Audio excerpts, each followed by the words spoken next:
Vi er på standen. Det er mandag formiddag. Det er relativt fredeligt. Vi har haft et par gode, interessante besøg.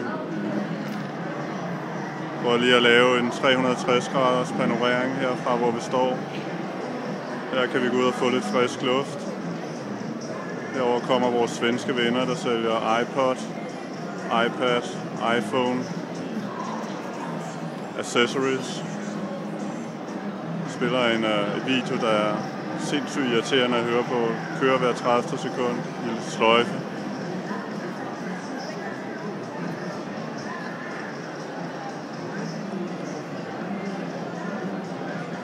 Kommer vi rundt til vores egen stand igen.